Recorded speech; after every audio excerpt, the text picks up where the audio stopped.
think we got a bonita too. He's fighting like a tuna. All right, y'all, how is it going? Welcome back to another video. We are back out here offshore at the rigs. Today, we are gonna be hunting in about 50 feet of water, spearfishing, looking for some fish we can take home and eat. The main goal, the focus of today is to make some good dives. So 50 foot of water, we're gonna try to go down and really focus on our hunting technique, try to get down there, bring fish into us, not really chase after them.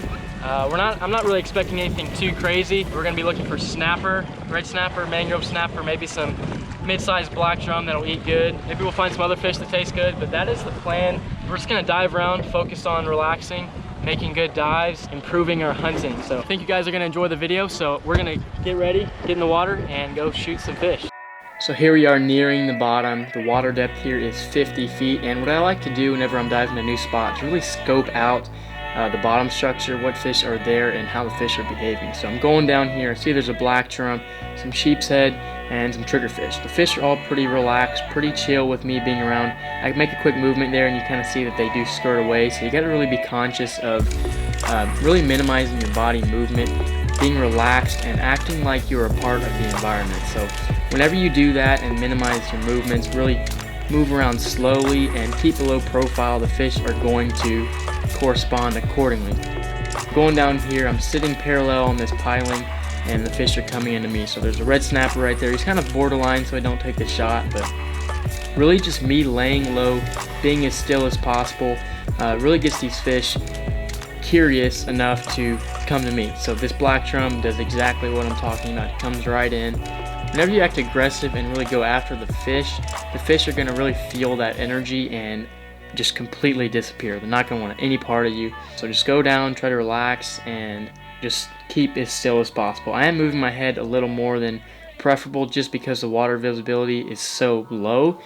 These fish can really creep up on you, so you really got to keep your head on a swivel and watch your back.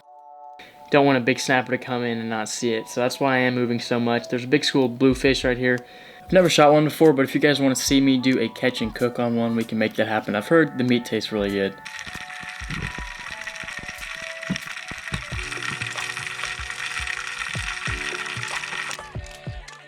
Alright, well, I went down there, laying on the bottom, looking for a good shooter, eater-sized drum. And I got one right through the brain, but I happened to shoot a sheep's head with it. It's also a keeper, so pretty cool that I did that, but wasn't trying to get a sheep's head.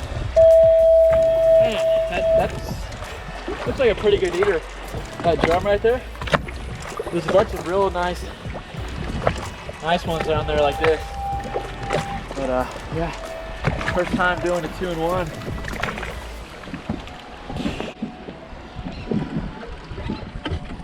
All right, y'all, well, I just finally achieved my lifelong goal to give myself a big ugly. Domed her right in the head. I was trying to find one a little bit smaller than this. This ain't a giant. Okay, chill, bro. This ain't a giant, but I wanted one mid-sized to small just to put on the grill. Cook it up as they do, taste really good. Some guys even like them better than redfish. Have you ever heard that before? Someone told me the other day they like black drum better than reds. I heard that. I don't know, but this is a decent sized one. Shouldn't have worms. And you can see right here, we got a sheep's head bycatch. Didn't want that guy, but he is a keeper. He's legal, so I guess he's going home with us. But yeah, that's what we shot. I would like to catch that on a rod and reel. Good size, not too big, not too small. I got plenty of meat. Pretty cool fish. Some of the other bigger ones had some massive barbells.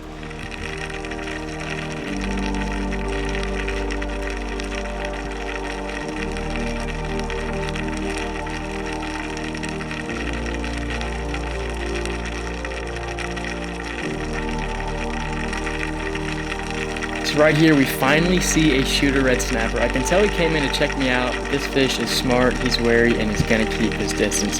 He disappears here into the murk, but I have enough breath, so I decided to slowly creep over in that direction to see if I can draw him back in. Unfortunately, I don't see him and I need to breathe, so we're gonna have to head back up to the surface.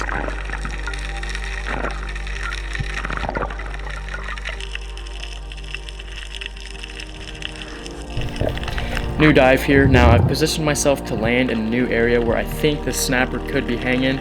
I go down slow, trying to minimize my presence, and once I hit the bottom, I try to lay as flush and low as possible.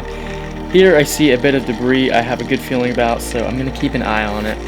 And I decided to actually start creeping towards it to see if the snapper is hanging there. This was the area it swam off to, and I know if I play it right, I can get him to come back in. While I'm creeping up, I'm still keeping my head on a swivel, checking over my shoulder, seeing if a snapper is going to come in from that murk, being very conscious of my surroundings here. So we got a bunch of little snapper behind me here, but I know that big red snapper was somewhere in this direction, and I actually see a shadow here, so I decided to kind of sit, wait, and get a glimpse right here. He comes in, checks me out, and then quickly turns around. I start making my way over there very slowly once again. I think this fish is curious enough to come back in as long as I take it slow and don't pursue him. So right here I get up to the piling and I decide to sit. I'm going to wait and see if he comes back in and conserve as much energy as I can. So here he is. He's checking me out, comes in, gives me a flash, but he quickly turns away, and I don't want to risk making a bad shot in him, so I have to breathe again, so I'm going to have to head back up. Alright, going back down. I've kind of got the fish pinpointed in one area. I think if I go down and just sit there, he might present me a long enough opportunity to make the shot. So I get down here, I'm on the bottom, and I'm just going to sit here and look around, trying to stay down as long as I possibly can. And I think this is the best chance I can get. I'm kind of in the area where he's at, and the fish is going to have a lot easier time finding me than I'm going to have finding him in this murk. Once again, I'm just going to creep around slowly and quietly, hoping that this fish is going to come back in.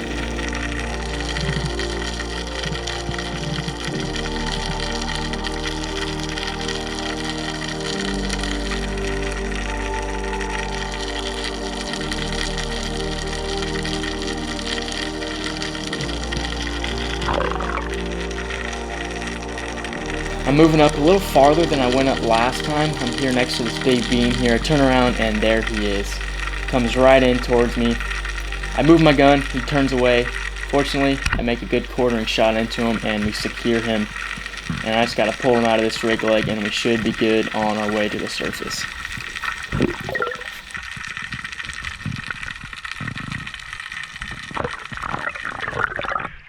Alright y'all, well, I was just down there and I've made 4 dives, like 4 or 5 dives for this red snapper.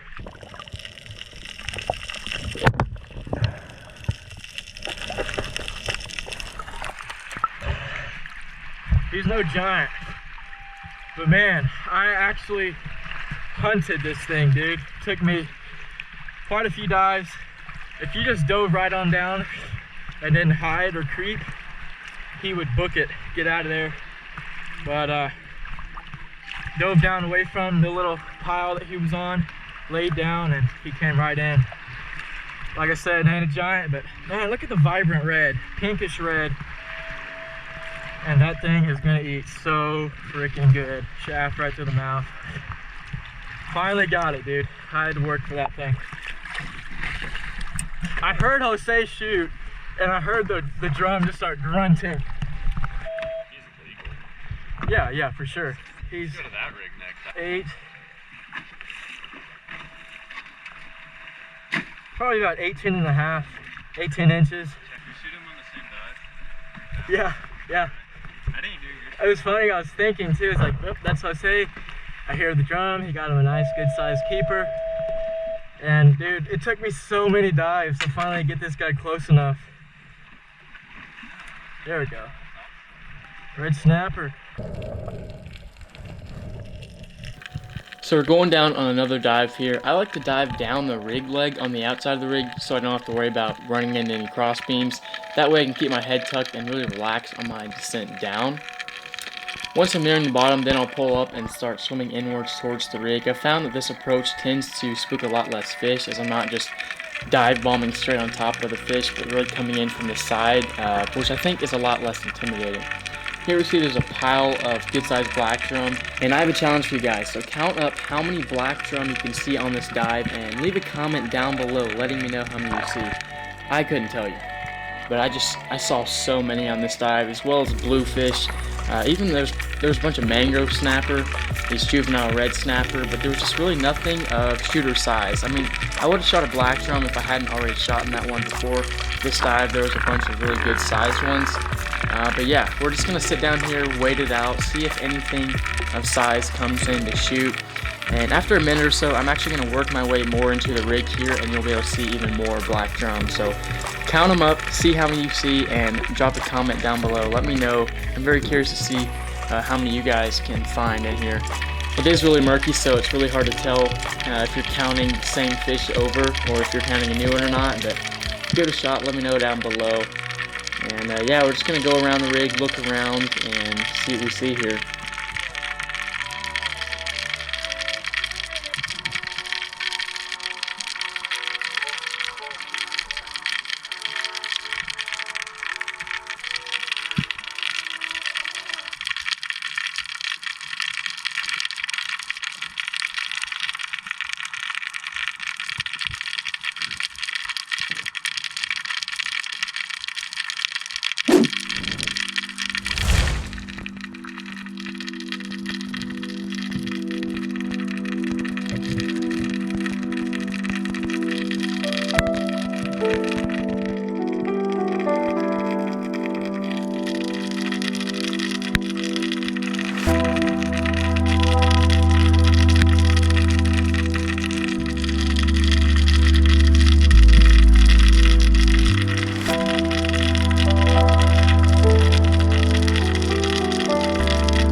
So last dive of the day here, I'm going down and I'm actually seeing some decent sized mangrove snappers to shoot, but they seem almost skittish in the way that they're swimming around here. They're twisting and turning just fast enough to where making a shot would be pretty difficult.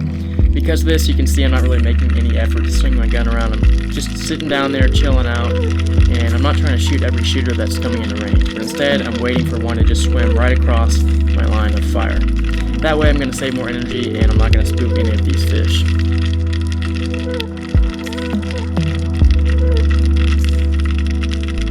So a good snapper swims in right here, but I look over and see another one actually swimming right towards the end of my gun, so I refocus and take the shot. He swims under a piling over here, burying himself, so I swim over, yank him out, and begin heading back up to the surface.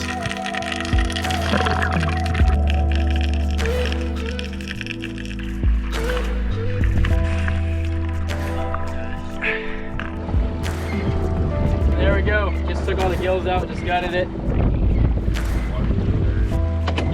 Alrighty, well, I hope you guys enjoyed the video. We are gonna have to push back that catch and cook of the black drum and the mangrove snapper just because this one is running a bit long, so look forward to that in the future. We got a lot of diving videos coming on the way as well, so if you guys are into it, want to see more, make sure you subscribe down below, hit that notification bell because they are coming and you do not want to miss them. I promise you guys, the videos that I've put out as of recent are nothing compared to what you're gonna see in the future, so stay tuned for those. If you like the video, please drop a like, really helps the channel out and helps other people see the videos as well. So I appreciate the view. Hope you guys enjoyed the video once again. And actually, I wanted to ask you guys, leave me some feedback in the comments below on what you think about the narrations whenever I'm explaining everything when I'm diving. So that versus just the straight diving clips with the music in the background. What do you like better? What do you prefer? What do you like watching more? Let me know down in the comments down below. It doesn't really matter to me. I want to know y'all's preference as to that. I think the narration helps you guys understand a little bit better, but you know, maybe it can get annoying, I don't know. So that's one thing I wanted to ask you guys, and I think that's it. So hope you guys enjoyed the video. Hit that notification bell because the videos are coming.